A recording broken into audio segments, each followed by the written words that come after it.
Alright, sorry it's been a little bit of time. I've been really busy with a lot of stuff, so we're moving on to an MP5. And this MP5 here looks like it's already been opened. We've got slashes here on the very thick heat shrink. Wearing gloves because last time I opened an Echo1 Gearbox there was so much grease it was unreal. And my hands got really bad.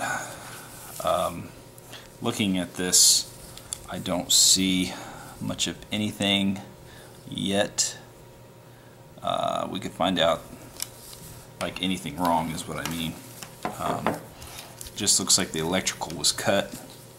On one side it was removed. I noticed that when I opened the pistol grip for this MP5 that the pistol grip, the motor connectors here weren't even on, they were just shoved in there. So we had the motor and they were just like this, just shoved in there and then closed. So looking at the motor in connectors, they are barely crimped. That means they won't connect very well to the motor and need to be re-crimped properly. I'm probably going to redo this whole line because this is kind of unacceptable for me. These aren't crimped really at all either.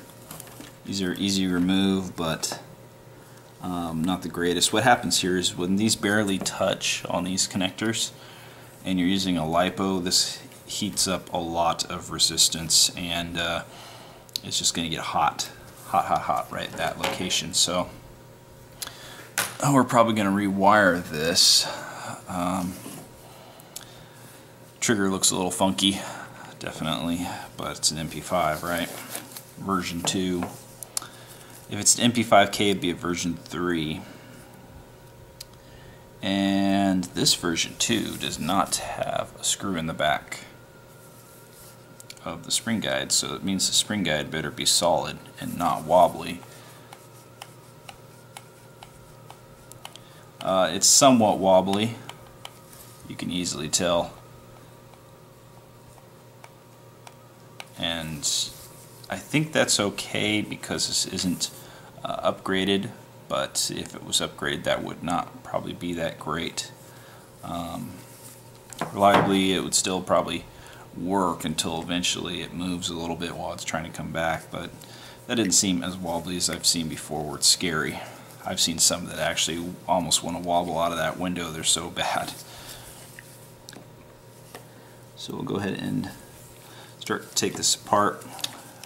This isn't going to work, but before I do that I need to find the location of the piston. And the way I do this, I put a screwdriver in and I measure distance and I look at that. It's just about forward. The air nozzle is not though, so I'm going to flip this over here.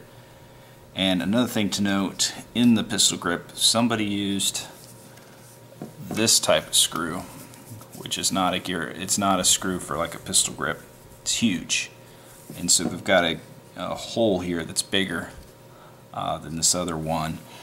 And since it's so long, the problem is it could hit into wire in there. Probably, let's see, the black wire right here running this way. Nope, it shouldn't be hitting into anything. So they got lucky. As long as they didn't put it in this one right here, the red would have probably hit into.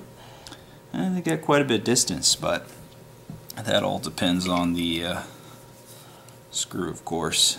No, they would have hit into that wire. So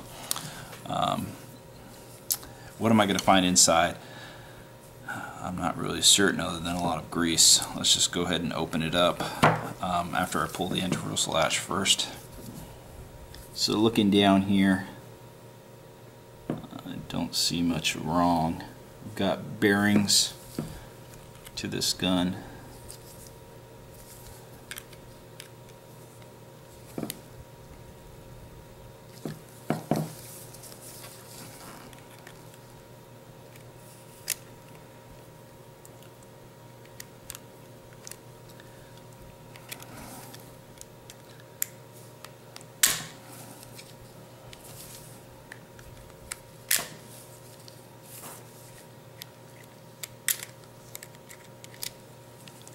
we go.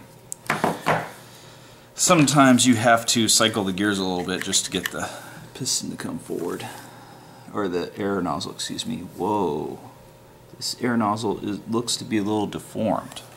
That's very interesting, just to kind of show the deformity here. See how well we can see this deformity. Let's see, the camera's right here.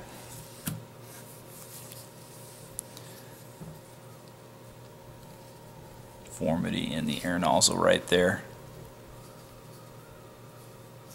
So, go ahead and take this apart now. I generally do not like all these hexes. I think that, or star. These are pretty much like star. I think these are a mistake, of course, to have. Trying to get as close as possible to the screen.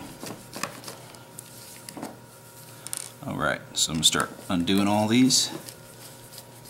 Yeah, it's a pretty long screw. We've got metric screws. And that's what you want. You want metric. You don't want aim top where they don't have metric. That's horrible.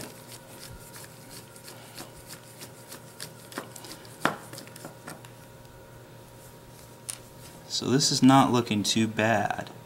This to me looks like one of the newer MP5s from Echo1. So right now I'm thinking there's not very much that's probably going to be wrong inside this thing. In the past, I've picked up guns like this from people that have had other people look at it, and I find broken things inside that weren't actually fixed, like teeth to a gear. They weren't actually removed, or gears were actually shimmed one into another, literally like this, and so they couldn't spin without grinding so bad as they turn on as they shoot their gun. It's just horrifying sound.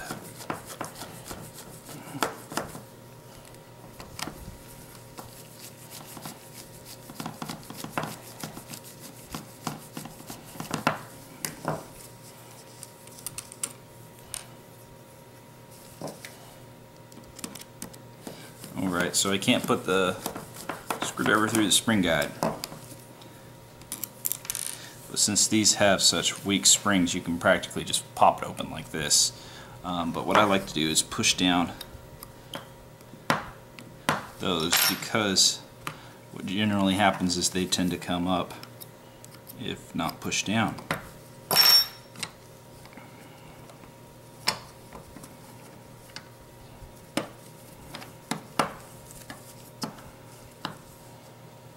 And that way you keep all the shims and everything too, in case someone else had done some work recently.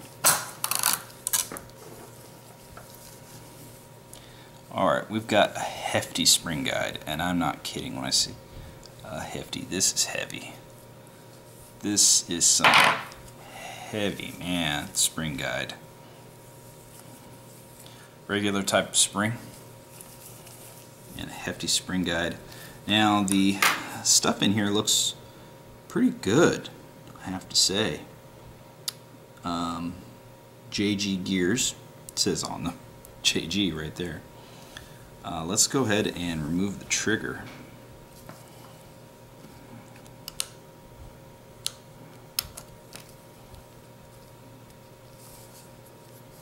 It's just a big fat trigger. Grease, not so bad. And I think I'm going to find something. I'm thinking I might find a gear tooth missing or something. But so far, this gun looks like it hasn't been used very much at all. Even the motor itself looked like it wasn't really used. So far, looking in good shape. Okay, so we need to remove this. Springs are in correctly. Sometimes they're put in backwards, and what happens is that angles them. Teeth on the piston look great. And this is, when they have this cut out like this, usually made for a blowback edition. Looks like Teflon tape. So with Teflon tape, someone's been in here already, so that might explain why things look pretty good on the inside. Some heavy weight to this. This is really heavy in comparison to that spring guide.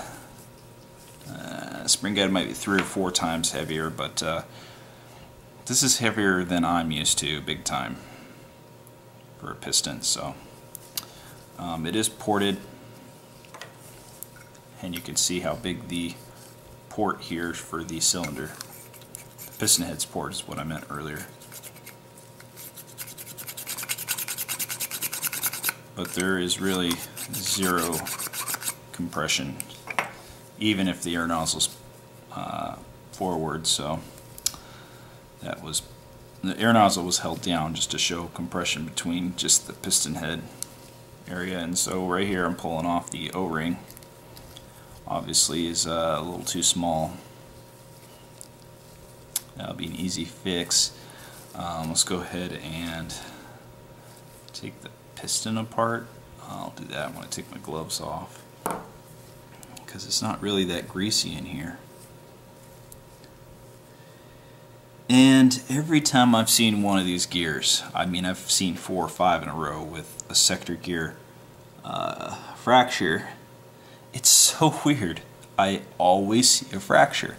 So I'm looking at this right now to make sure that there is no fracture. And of course, I discover a fracture in the same spot. So that definitely means that these gears will have, more than likely have a fracture in that same spot, because I just keep finding them. We've got a delay clip here. It looks rather interesting. We'll have to check the Tappet plate. Yeah, it's not too much grease. This is not bad, but right, I was looking at it right there. Yep, my thumb is covering the area where there's, it's kind of hard to see, but there's definitely a fracture right here, and you can kind of see that now.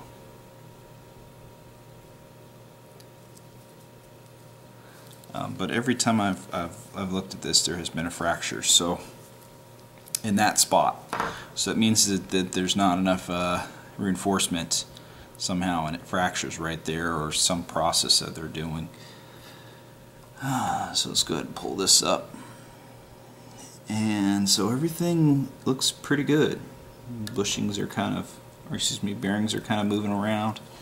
Not too greased. Contacts even look in great shape. We've got some blackening on the trolley contact, but it doesn't look too bad. The gearbox looks in pretty good shape. So let's go ahead and check the piston head. So just grab the piston right here. The reason I do this is because sometimes I found things inside that are just weird, like, what are you doing? Adding extra washers and so forth, and they didn't even fit the piston, and they cracked the piston. So people do dumb things. They don't know what they're doing, and they just think that they do know what they're doing, I guess.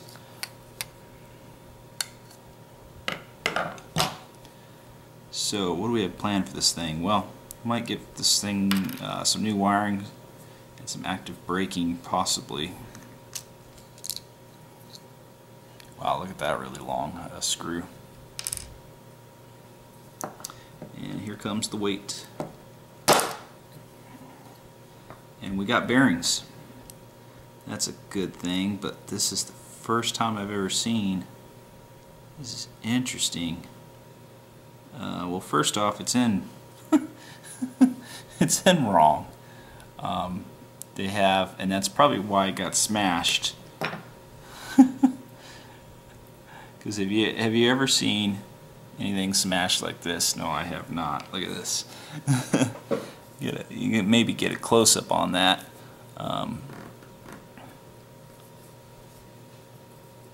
It's pretty smashed.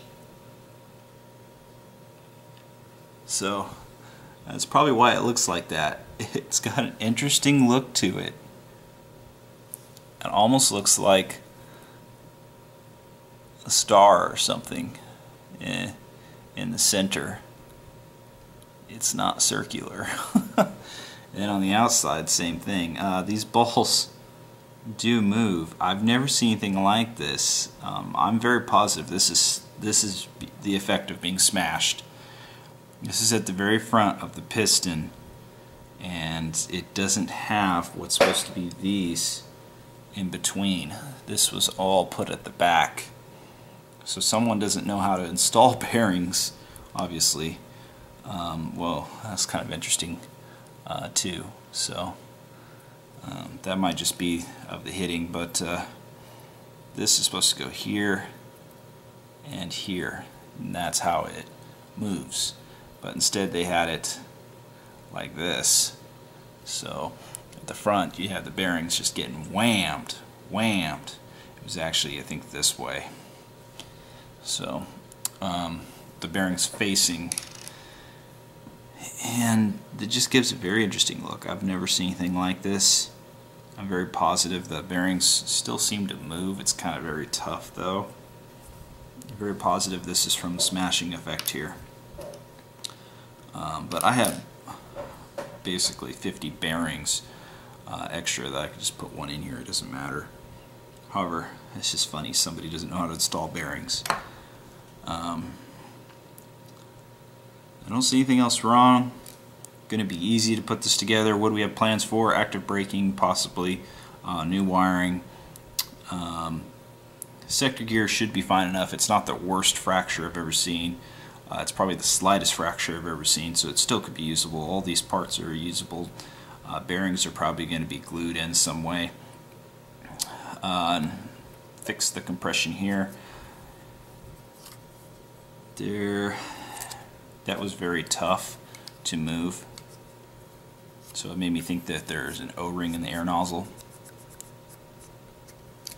Okay, so first looking at it, I want to say that the Tappet plate comes back just a little bit. I mean, it's such a small percentage. What I mean is it's got a bend to it. So as it goes forward, it's not in the most forward position. This only takes about maybe half a millimeter off, but these can be heated and then bent and then cooled down. Go ahead and take this off, and I want to kind of show the deformity of the air nozzle. I don't know what that is for. Got smashed or something. On the inside we're okay. This does not have an O-ring, but I do plan to switch that out. I've got a metal one with an O-ring. And Tappet plate looks really good. Now to see how it moves.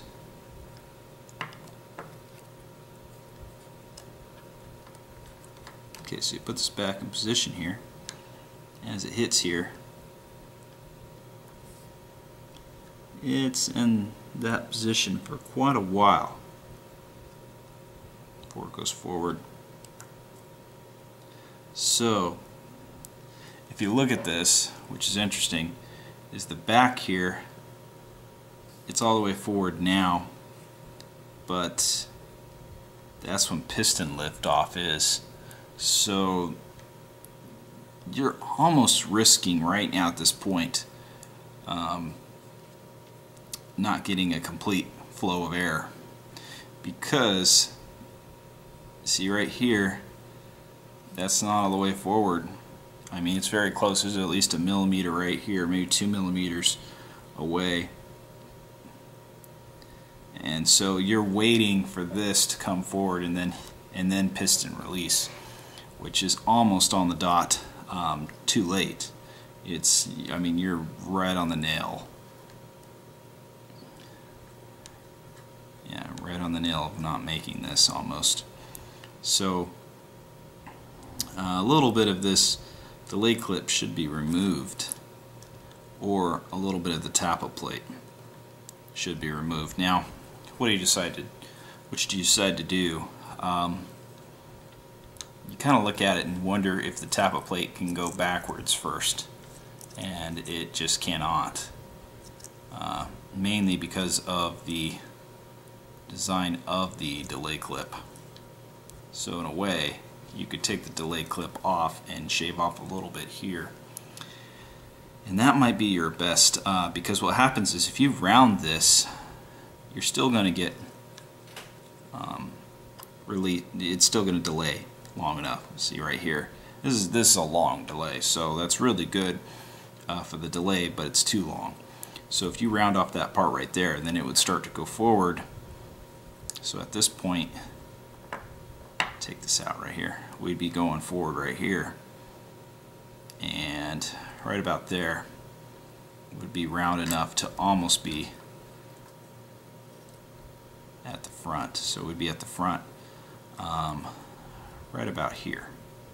This before the next two teeth can lift off. And again, if I hold this, this is not going to go backwards. So if I had a really strong spring and I pulled the anti-first latch, this would just slap into this and possibly try to snap. And it doesn't look like it would. The tappet plate fin here, it just looks like it would bend it, or the gears would just not go back. It's going to depend on the spring, of course. So something will be done about that, for sure. I don't think there's anything else that needs to be said here. So we've got bearings that are supposed to be reliable in the piston. We're relying on bearings in the piston and not on the spring guide here, which is fine. This is not going to cave in. No, you always should check the release tooth right here. Make sure it doesn't cave in. Sometimes they do. This is a hard piston. That's good. If we want to see the shim job, sometimes people like to see the shim job. We've got a thick bevel here for the bevel teeth. Usually I'm not used to that because a lot of the new editions of guns now do not have thick bevels. They go with a lot, maybe half that or even really tiny. Okay, so I'm going to put this back in and kind of just check the shimming. I'm not going to check completely with the piston and the tappet plate, but I can check now and kind of look at if there's any free movement. Good enough there.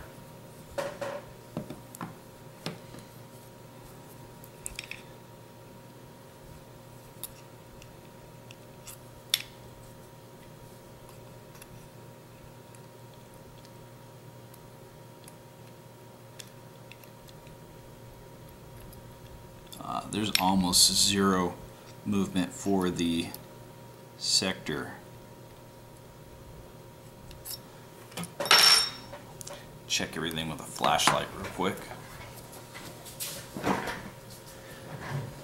Alright, so with a flashlight, here's the air nozzle I'll install. And it looks like I won't be installing. It's supposed to be MP5 air nozzle, and look how much shorter it is. That's why I do not like to buy air nozzles and keep in my parts, because they're not the right size. I like to get the O-rings and just make them. So that's a dead end right there. I'm not sure which MP5 is, at least it was like 5 millimeters shorter.